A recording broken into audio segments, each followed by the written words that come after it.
Bom dia a todos. Eu me chamo Joyce, para quem não me conhece. Eu tenho o prazer de ser ministra local dessa igreja e vou estar trazendo a palavra para vocês hoje. E a gente vai falar sobre uma história que já é muito conhecida, que é a entrada triunfal de Jesus em Jerusalém. Mas eu queria que a gente pensasse e refletisse sobre essa história de uma forma diferente hoje. Mas primeiro, eu vou contar uma história para vocês que aconteceu comigo. Uma história da minha vida, história real, tá? Fatos reais. Não é historinha, não. Quando eu era pequena, né, eu tenho uma irmã que é 1 ano mais velha que eu. Muito tempo atrás, né? Muito tempo. Brincadeira. Não, é pouco tempo, gente. Assim, alguns aninhos só. E aí, eu tenho uma irmã que é 1 ano mais velha que eu e tenho um irmão que ele é 8 anos mais velho que eu. 8. Então, quando eu tinha uns 6 anos, assim, uma época que eu ainda era pequena, mas já lembrava das coisas e vivia as coisas, o meu irmão já era um adolescente. Ele já tinha aí os 12, 13 anos, já estava na fase da adolescência. E nessa época, eu tinha muitos problemas na minha família com vícios. Os vícios da minha casa eram muito grandes. O meu pai, ele era alcoólatra. Ele bebia muito, muito mesmo. Então, eu não via o meu pai bem, eu só via o meu pai bêbado ou dormindo. Essa era a referência que eu tinha do meu pai na época. E o meu irmão, com 12 anos, ele também começou a se infiltrar no mundo das drogas e começou a usar droga com 12 anos. Então, na adolescência dele, ele já era usuário de drogas. E na minha casa eu tinha essas duas referências muito diferentes, porque eles eram muito diferentes, mas também viviam vícios iguais. E muitas das vezes eu passava por situações, eu e a minha irmã, porque nós éramos muito pequenas, mas a gente via e sabia o que acontecia, onde meu pai chegava bêbado e queria brigar com o meu irmão, porque ele estava drogado. E era uma confusão enorme dentro da minha casa, né? Aconteciam muitas situações horríveis, né? E teve 2 situações que marcaram a minha vida, e eu lembro muito desses detalhes. A primeira foi quando meu pai chegou em casa e falou com meu irmão bem assim: entra no banheiro, tira a roupa, que eu vou lá conversar com você. E a gente, eu, a minha mãe e a minha irmã, fomos para o quarto, ajoelhamos e começamos a rezar. Na época a gente era da igreja católica e a gente começou a rezar, pedir a Deus para não acontecer nada com o meu irmão. E a gente ouvia os gemidos do meu irmão. Eram barulhos. Eu ouvia esses barulhos. Eu não sabia o que estava acontecendo lá dentro, não tinha a mínima ideia. Mas durou um tempo aqueles barulhos e num determinado momento minha mãe falou assim: não dá mais, não dá, eu vou levantar desse chão, eu estou ajoelhada aqui pedindo a Deus e nada acontece, eu preciso intervir nisso. E minha mãe foi lá, bateu na porta, bateu muito na porta, meu pai abriu a porta e meu irmão estava no chão, todo cheio de sangue, com um pedaço de fio enrolado no pescoço, praticamente quase morrendo. Minha mãe conseguiu tirar ele de lá. Teve muitas confusões nesse dia, mas meu irmão ficou bem. A outra vez foi quando meu pai chegou em casa num sábado à tarde. Meu irmão tinha acabado de colocar o prato para comer.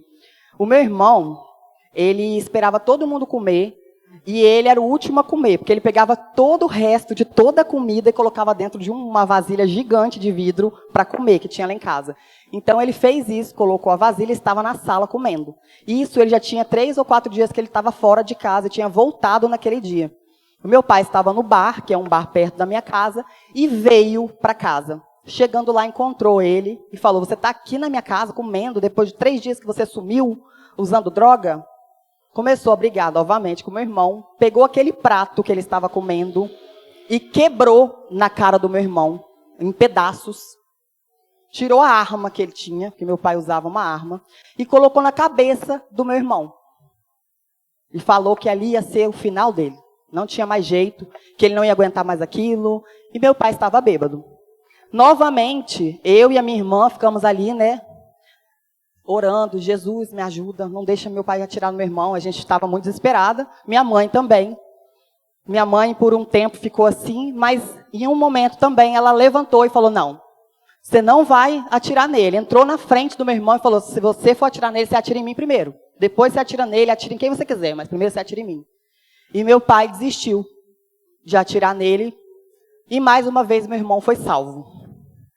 E muitas das vezes a gente ia rezar, eu com a minha irmã e a minha mãe, porque nós éramos da igreja, mas o meu irmão e meu pai não frequentavam. E a gente pedia muito a Deus para essa confusão na nossa casa acabar.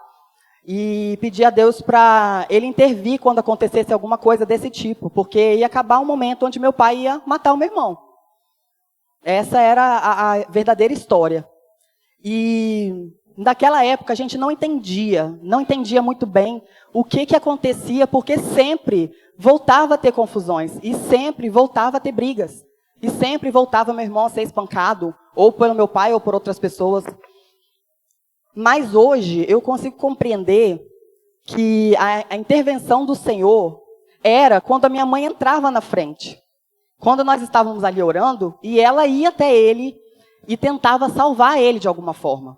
Então, de alguma forma, a minha mãe, ela era uma espécie de heroína na minha vida. Eu olhava para ela e eu pensava, cara, se algum dia o meu pai vier me bater, a minha mãe vai me defender. Provavelmente. E eu tinha muito medo do meu pai. Muito. Não era respeito, era medo, né? E em todos esses tempos, esses processos, eu não entendia isso. E hoje eu entendo. Eu entendo que a minha mãe, ela intervia de acordo com o que Deus mandava ela fazer. E ela sempre foi aquela pessoa que intercedeu pelos filhos, inclusive pelo meu irmão. E ela sempre interviu, orando, mas também agindo. E ela se tornou, assim, para mim, uma pessoa de exemplo. Porque a minha mãe, ela não falava só, ela agia também. Ela fazia as coisas, ela ia, sabe, assim... Minha mãe não tinha condições de muitas coisas, minha mãe não trabalhava fora, a minha mãe não tinha dinheiro, ela dependia do meu pai. Eu, quando eu era pequena, eu não sei, assim, nossa época, né, não vou falar que eu sou muito velha, assim, mas na nossa época não existiam muitas roupas de lycra, malha, eram roupas mais de pano, né? Minha mãe era costureira e minha mãe fazia roupas para fora. E quando sobrava pedaços de panos das pessoas que costuravam, ela fazia roupas para a gente, com aqueles pedaços. E a gente nunca ficava sem roupa. Mas a minha mãe não tinha dinheiro para comprar o pano. Ela usava os restos das pessoas e fazia a gente se sentir super feliz. E isso era sempre. Tipo, minha mãe sempre fazia coisas que hoje eu consigo reconhecer. Mas na época eu falava, poxa, eu vou ter que usar uma roupa que é um pedaço de alguém que deixou aqui. Não queria essa roupa, eu queria outra. Mas ela sempre resolvia as situações. Quando eu era quase adolescente, assim, tinha uns 9 anos, gente, quase 10, eu imitava a Mara Maravilha. Eu era cover da Mara Maravilha. Eu tinha um grupo de dança e eu era cover da Mara Maravilha. Tinha as Maretes e eu era Mara. Só que eu não tinha dinheiro para fazer as roupas da Mara, né? E a minha mãe fazia essas roupas, bordava à mão. E as botas que elas usavam, na época, a Xuxa, Mara, Angélica, eram aquelas botas no joelho, né, grandonas, lindas. E eu não tinha dinheiro para comprar uma bota daquela. Não existia essa possibilidade. A minha mãe, ela costurava panos como se fosse uma polaina. Eu não sei se vocês sabem o que é. Panos fuxicadinhos com elásticos. E a gente colocava até aqui em cima, junto com tênis, para fingir que era uma bota, porque a gente não tinha condições. E a gente dançava assim. Então, a minha mãe, ela foi, assim, para mim, uma heroína. Ela fazia coisas que hoje eu consigo compreender e entender que foram muito boas para mim. Né? Ela tinha uma percepção muito forte das coisas e ela agia. Né? Para quem não sabe, minha mãe faleceu tem 45 dias, né? E deixou muitas coisas boas para mim, para minha família. E eu olho hoje para trás e penso assim, eu queria ser como ela é. Essa mulher forte, que intervia, que fazia as coisas e que para mim era uma heroína. Então essa história, ela marca muito a minha vida. Mas eu queria fazer um comparativo dessa história e dessas coisas com Jesus. Ele entrando e ele vivendo essa experiência que ele viveu, que ele já sabia que ele ia viver, né? Porque Jesus ele já tinha cumprido o ministério dele, ele já sabia tudo o que ia acontecer com ele, e ele já sabia que aquele momento era importante, aquela entrada, para as pessoas entenderem quem ele é, ou pelo menos olharem para ele como um rei, e principalmente para cumprir a profecia de Zacarias, onde dizia que o rei ia entrar num jumento. E ele fez isso. Jesus ele já sabia de tudo isso. Ele se mostrou o rei que ele queria ser, humilde, simples, sem muitas firulas, né? Ele foi e fez o que ele precisava fazer. Jesus sabia muito bem. Mas, olhando na perspectiva do público e do povo, o povo também sabia. O povo, aquele povo que estava ali, era o povo que foi curado por Jesus. Tinham pessoas ali que tinham irmãos que foram curados, que tinham esposas, maridos, filhos que foram ressuscitados por ele. Aquelas pessoas sabiam quem ele era. Tinha acontecido dentro da casa dele. Eles tinham visto pessoas ressuscitarem. Não era uma coisa que contaram, ouviram falar. Essas pessoas viram, elas viveram, vivenciaram cada momento. E elas conseguiam ver e sentir a presença de Jesus ali e pensar, cara, esse homem é muito massa. Esse cara, ele fez milagre. Ele ressuscitou gente que estava morta. Ele curou lepra, que não tinha cura. Então, essas pessoas, elas sabiam que aquilo ali era o ministério de Jesus e que ele era filho de Deus. Mas qual foi a ação desse povo? O que eles fizeram? O que eles pensaram ou agiram naquele momento ali? Eles, em momentos que eles estavam ali, eles pegaram, vocês sabem da história, pegaram os ramos, né? E balançaram os ramos, honraram a Jesus para ele passar. Ele sabia que isso ia acontecer. O povo cantava Hosana, Hosana. Eu não sei se você sabe, mas Hosana significa uma exaltação, mas também é um grito de salvação, de esperança, de resgate. Eles sabiam que ele era o Filho de Deus. Eles sabiam disso. Então eles gritavam e exaltavam o nome de Jesus, porque eles sabiam das maravilhas que ele tinha feito. Eles tinham certeza que ele era Filho de Deus. Mas será que isso tudo, na cabeça daquele povo, era tão real assim? Será que muitos que viveram estavam ali realmente exaltando, mas outros talvez estavam indo com a multidão? A gente tem esse costume, né?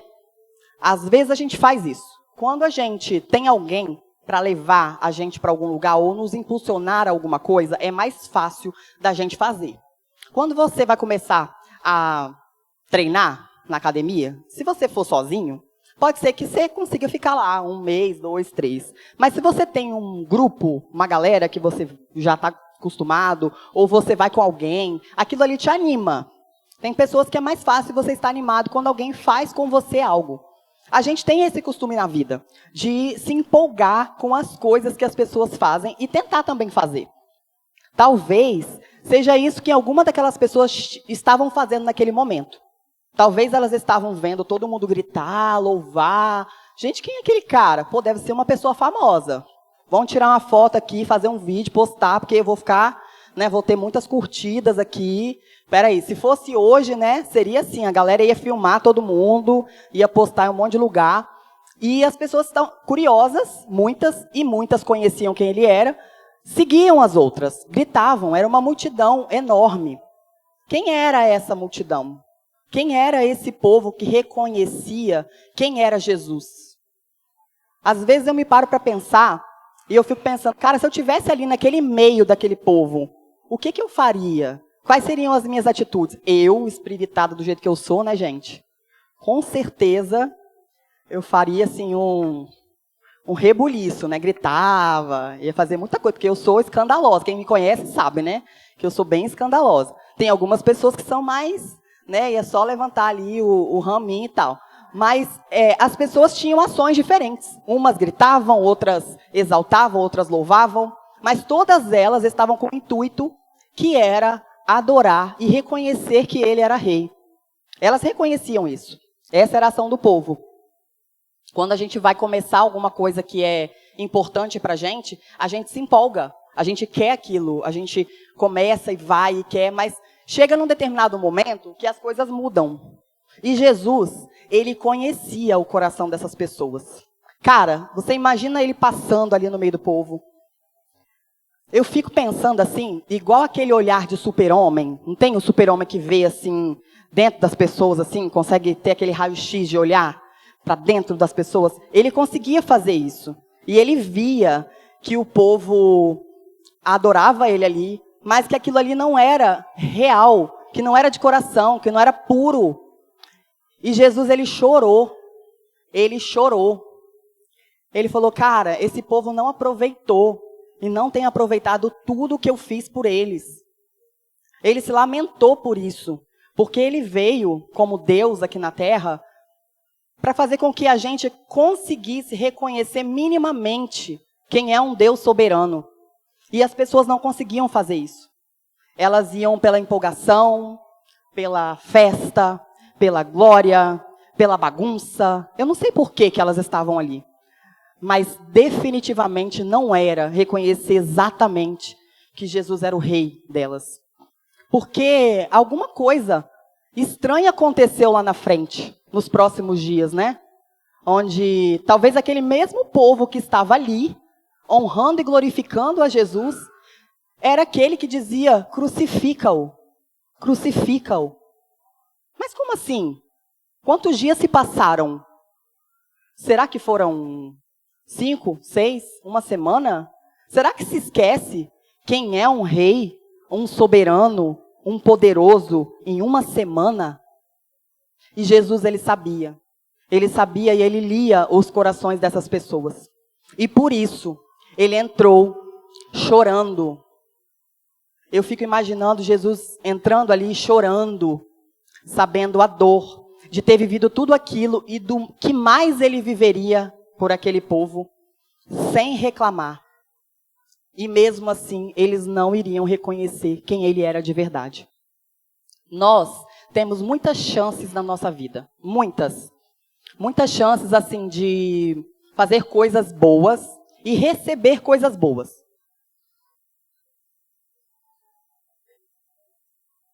A Bruna hoje falou com a gente que quando ela chegou aqui no Espírito Santo, ela recebeu uma palavra profética de uma irmã, que era da Assembleia, chegou para ela e falou assim, ó, minha irmã, se você ficar aqui, você vai receber um marido abençoado, você vai ter filhos abençoados, você vai ter uma família de Deus. Começou a profetizar na vida dela, falou, quem que é essa mulher? Não conheço, de onde essa mulher vem e tal.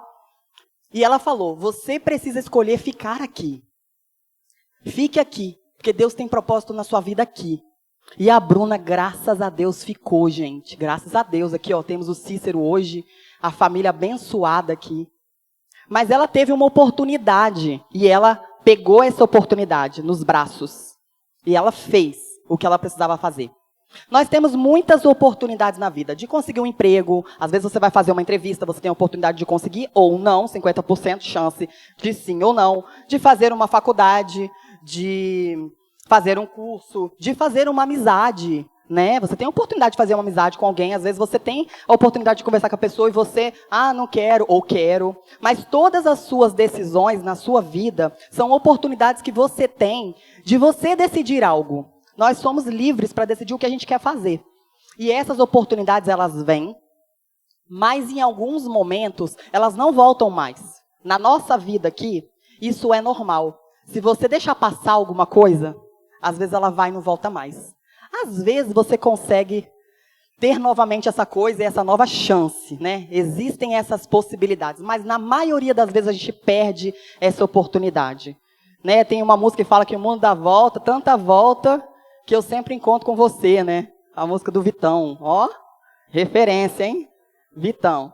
E aí ele fala que o mundo dá tanta volta que ele volta e encontra com a pessoa. Mas isso é só na música. Porque muitas das vezes você perde alguém e ela vai, e você não tem mais chances, né? Você não tem mais oportunidades. Eu tive a oportunidade de cuidar da minha mãe nos últimos dias dela, nos últimos anos dela, né? Graças a Deus. Foram oportunidades lindas que eu e minha família podemos e cuidamos da minha mãe 3 anos e meio, né? Ela amputou as pernas e passou por muitas dificuldades no final da vida. E nós cuidamos dela. Eu tive essa oportunidade, me deram. Deus falou assim, você pode ter essa oportunidade. E eu no início falava, será que eu vou dar conta disso? Será que dá para mim? Mas eu falei, eu vou. E eu não me arrependo de ter feito tudo que eu fiz, porque foi maravilhoso para mim. Eu aprendi muita coisa. Muitas oportunidades vão. Muitas oportunidades vêm e a gente não agarra. Mas eu queria te dar uma boa notícia hoje. A oportunidade de você reconhecer que Jesus, Ele é o Rei soberano sobre todas as coisas, é hoje. Ela está aqui hoje. Você imagina Jesus entrando aqui num burrinho, passando aqui pela gente? Não precisa imaginar, não, é verdade. Ele está aqui hoje. Novamente, Ele está te dando a oportunidade. E sabe o que é melhor?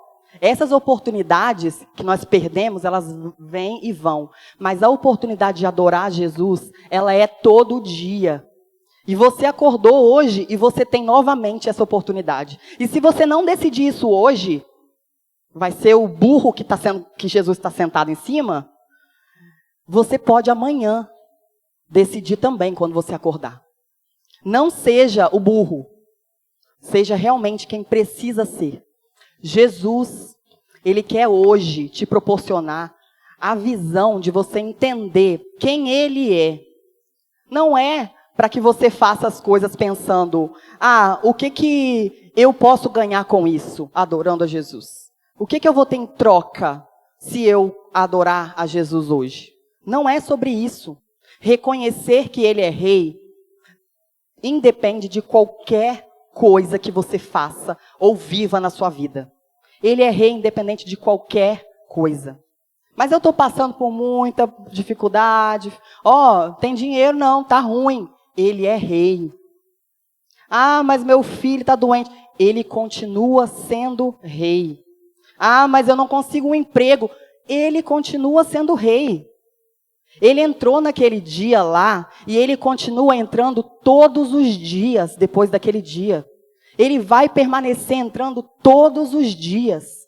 E se você for cego ao ponto de não enxergar isso, é uma escolha sua. É a oportunidade que vai passar e você vai deixar ela ir. E eu queria muito que hoje você não deixasse essa oportunidade passar. Porque a partir do momento que você reconhece quem Ele é, as coisas mudam de sentido. As coisas mudam de lugar. Você não consegue mais ver as coisas como elas são. Você começa a perceber coisas que você não percebia antes. Não sei se vocês já viveram essas experiências, mas, por exemplo, quando você tem alguma coisa que você gosta muito, sempre que você está em algum lugar, você vê alguma coisa parecida com aquela. Eu, por exemplo, quem sabe aí, que eu gosto de coisa neon, né? Fluorescente, coisa mais... Todos os lugares eu vejo uma bolsa, um negócio. Gente, parece que é tudo feito para mim. O que está acontecendo nesse mundo? E aí, hoje eu falei assim, eu vou cortar um raminho de domingo de ramos para eu levar. Fui lá perto da minha casa, cortei o raminho para trazer. Quando eu estava vindo na BR, gente, a BR inteira tem ramo.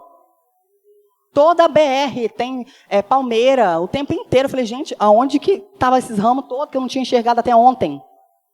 Todas as coisas que a gente não percebe é porque a gente não dá valor. E a gente não ama e a gente não se importa com aquilo. Mas a partir do momento que você se importa com algo, que você acha que aquilo é importante para você, você vê aquilo em tudo.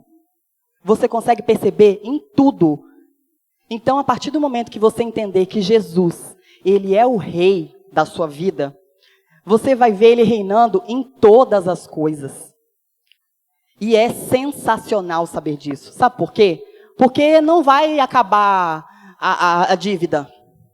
Os problemas não vão acabar. O sono para ir trabalhar de manhã, pegar o busão, vai ter que continuar. Mas quando você estiver dentro do ônibus, você vai ver coisas que você não veria se Ele não fosse o Rei da sua vida.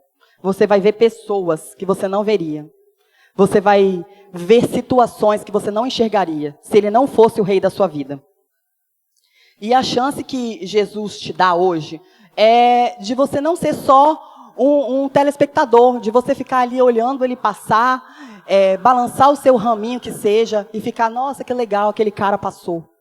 Essa não é a chance que ele está te dando hoje. Ele não quer que você faça isso. Ele não quer que você só grite pela multidão. Ah, eu conheço. Talvez você conheça, né? Quem é Jesus. Ah, conheço. Talvez seja essa a fala que você tenha hoje. Talvez você procure a Jesus quando você precisa de ajuda. Talvez você só conhece ele nesse momento. Quando você está precisando de alguma coisa, é aí que você conhece Jesus e lembra dele. Talvez quando você tem que pedir perdão porque você fez alguma coisa muito errada na sua vida, peraí, eu tenho que pedir perdão. Ou quando a gente está em fria, né? Porque quando a gente está com algum problema muito grave, alguma coisa muito sinistra, a gente fala, ai Senhor, Jesus me perdoa. A gente sempre recorre, até o ateu faz isso, né? O ateu na hora que está lá no desespero, Senhor me ajuda. Porque é a hora que a gente fala o que a gente realmente reconhece. Mas ele não quer que você veja ele hoje por nada disso. Só pelo perdão, só por adorá-lo, só por pedir ajuda, nada disso. Ele quer que você o reconheça hoje como o rei da sua vida. Ser rei na nossa vida é muito além de você dizer isso. É você viver isso no seu dia a dia. É você pensar antes de tomar uma atitude que talvez você tomaria se ele não fosse o seu rei. Muitas das vezes a gente quer agir, mas a gente fala, epa, não posso fazer isso. Eu sou crente. Algumas pessoas que falam isso, né? Peraí, eu lembrei que eu sou crente, deixa eu voltar. Volta 2 passos, né? A gente precisa viver isso. Mas quando a gente reconhece que ele é o rei, mesmo que a gente erre, que a gente seja pecador, que a gente viva a vida que a gente vive, com dificuldades, com problemas, todas essas coisas que a gente já sabe que tem, ele se torna algo especial, importante, sobrenatural na sua vida. E quando isso acontece, existe algo que acontece junto. Eu não sei se você já sentiu isso. Eu espero muito que sim, mas se não, eu queria te dizer. Existe um momento de paz. A paz real, que excede todo o entendimento. Você não vai entender. Você não vai entender. Você mesmo vai falar, gente, como que eu estou em paz com essa situação acontecendo na minha vida? Não é possível. Como que está o mundo desabando ao meu redor e eu continuo assim, tranquilo? Não é possível. Essa paz é o que é isso? Isso é o rei reinando na sua vida. Então não deixa de pensar assim, será que eu preciso deixar todas as coisas, eu preciso ser melhor, eu preciso ser santo, eu preciso melhorar, eu preciso tanta coisa para eu dizer que Jesus é o meu rei? Não, você não precisa de nada disso. Você precisa só reconhecer quem ele é na sua vida. E quando você faz isso, você entende todo o propósito. Você entende que esse domingo não é só mais um domingo. Ah, é só mais um domingo que eu estou na igreja. Não é. Você entende que esse domingo faz sentido para a sua vida. Você entende que as coisas não são na perspectiva do seu olhar, do eu. Eu preciso de Jesus porque eu preciso de algo, porque eu preciso. Você muda a perspectiva. Você consegue entender que ele é o centro e que ele é principal em tudo. Eu queria muito que a gente hoje pudesse olhar para essa entrada triunfal de Jesus na nossa vida e que ele olhasse para a gente e sorrisse, não ficasse triste, não chorasse, como foi naquela vez. E a gente tem essa oportunidade porque a gente pode refazer isso todos os dias. Cara, a graça de Jesus, ela é a coisa mais linda do mundo, porque ela nos dá a oportunidade de viver ela todos os dias. Todos os dias você tem uma nova oportunidade. Então, não seja essa pessoa que vai desperdiçar esse momento. Sabe o que acontece nas nossas vidas? A gente tem o costume de construir a nossa vida como se fosse aquele castelinho de cartas. Cartas de baralho, que você vai colocando assim, depois você coloca uma em cima e vai colocando. E a gente constrói o nosso castelo, a nossa vida, ali naqueles monte de cartas lindas. Só que vai chegar uma hora que você mesmo vai tropeçar, vai encostar de uma forma errada, alguém vai passar, o vento vai ser muito forte e aquelas cartas vão todas caírem. Vão estarem lá no chão. Mas sabe o que o ser humano faz? Ele sabe que ele é frágil e que aquelas cartas não vão sustentar aquela vida. Ele vai lá e pega a própria carta que voou agora e tenta reconstruir novamente o próprio castelo. Até o momento que ele desaba de novo. E aí você pega de novo. E você tenta construir de novo. E ele vai desabar de novo. Existe um castelo que é construído pelas mãos do rei. Ele é um castelo de pedras, onde as coisas não saem do lugar, onde elas se firmam, e você tem uma raiz, e você sabe aonde você está. Ele pode hoje construir esse castelo, ou você pode continuar construindo o seu, de cartas para sempre. O trabalho vai ser para sempre. Mas existe alguém que deu oportunidade para você hoje. Eu posso te ajudar a fazer isso? Mas você tem que querer. A opção é sua. Será que você consegue compreender como Jesus ele pode ser importante e central na sua vida ao ponto de que as outras coisas não façam sentido? A gente tem problemas, dificuldades e muitas outras coisas. Mas a partir do momento em que Jesus ele se torna prioridade para a gente, essas coisas elas ficam pequenas perto do rei. Jesus ele viveu aquele momento, que foi um momento lindo, onde as pessoas exaltaram ele, reconheceram que ele era o rei. Ele sabia o que ia acontecer com ele nos próximos dias.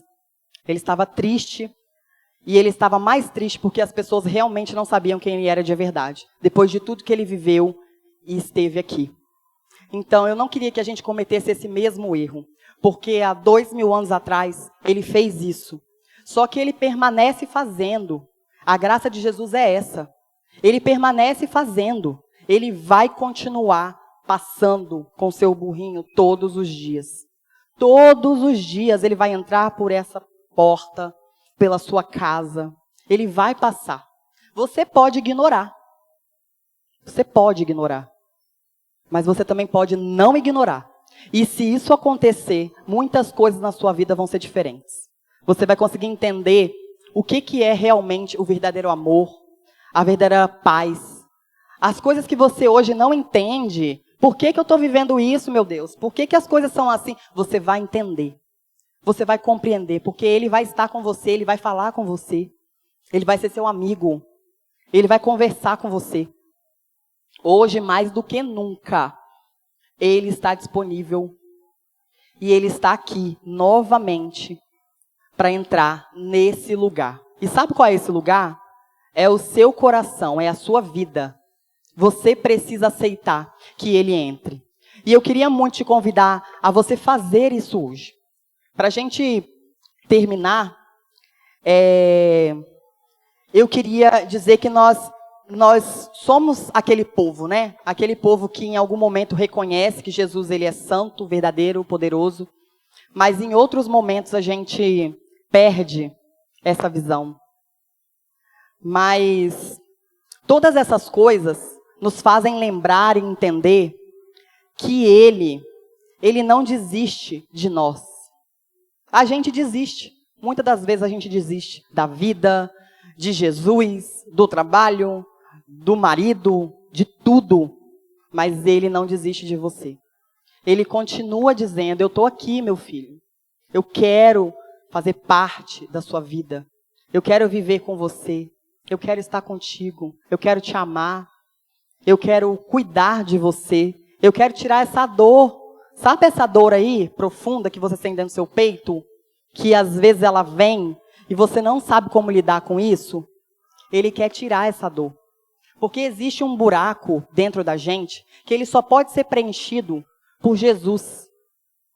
Você pode tentar colocar qualquer coisa que você quiser dentro desse buraco. Ele sempre vai estar vazio. Sempre. Mas existe um Deus que derramou o seu sangue por nós, que preenche esse vazio. Então eu queria te convidar, nessa manhã, que você entendesse realmente quem é esse rei.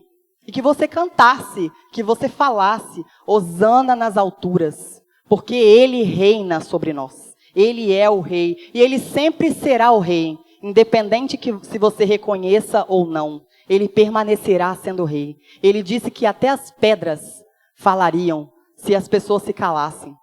É por isso que nós estamos aqui hoje, depois de 2000 anos, ouvindo a mesma história.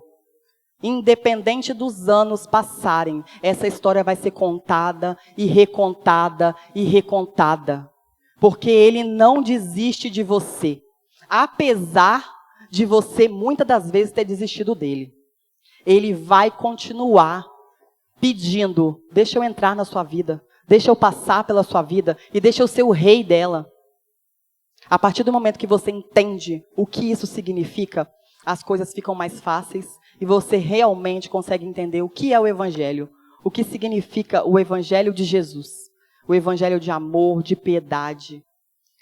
Então, que hoje nós possamos reconhecer esse verdadeiro rei e falar mesmo, hosana nas alturas. Amém? Vamos orar?